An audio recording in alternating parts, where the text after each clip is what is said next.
Si vous êtes nouveau sur la chaîne, n'oubliez pas de vous abonner et d'activer la cloche de notification. On commence. Le commentateur de l'UFC Michael Bisping estime que Francis Ngannou a mal géré son départ de l'UFC.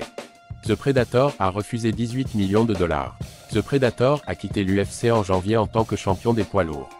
À l'époque, Francis Ngannou avait déclaré que des problèmes avec Dana White et les contrats restrictifs de l'UFC l'avaient poussé à quitter l'UFC. En conséquence, la promotion a réservé Jon Jones contre Cyril Gane pour le titre vacant.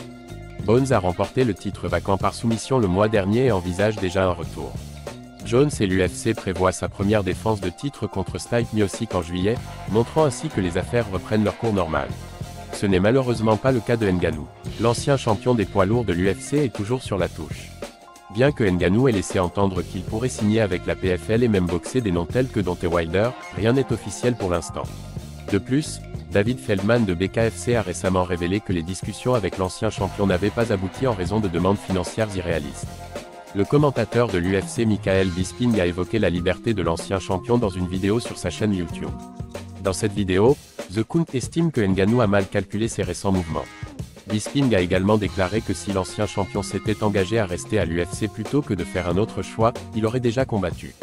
Cela fait déjà 1 an qu'il est inactif et écoutez, il est vrai qu'il s'est blessé au genou et qu'il doit le laisser guérir. Mais toutes ces offres supposées de boxeurs, Fury, Wilder, Joshua, n'arrivent pas, ne se matérialisent pas. Ce n'est pas parce que quelqu'un dit quelque chose au micro que cela va se réaliser. Michael Bisping a déclaré sur sa chaîne YouTube. La PFL, c'est sur la table. Mais honnêtement, je ne pense pas que la PFL ait l'argent que Francis demande. Avec la boxe, il aurait demandé 25 millions de dollars avec l'UFC, il aurait touché un minimum de 6 millions de dollars par combat, et il s'agissait d'un contrat de 3 combats. Il aurait pu faire ces 3 combats à l'heure actuelle, empocher au moins 18 millions de dollars, être un agent libre et partir ailleurs. Je ne critique pas Francis Ngannou, mais je me demande qui le conseille. J'aime Francis, je suis un de ses fans, j'aime ce qu'il apporte. J'aime ça, je veux qu'il soit payé et qu'il en profite au maximum. Et le problème, c'est quand vous avez des gens autour de vous, des conseillers, votre manager qui vous parle à l'oreille. Différents types de managers, des managers de divertissement, des managers de combat, des gars qui vous apportent des contrats d'endossement, ils ne font que parler, parler, parler.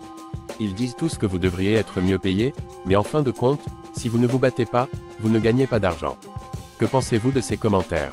Êtes-vous d'accord avec Michael Bisping?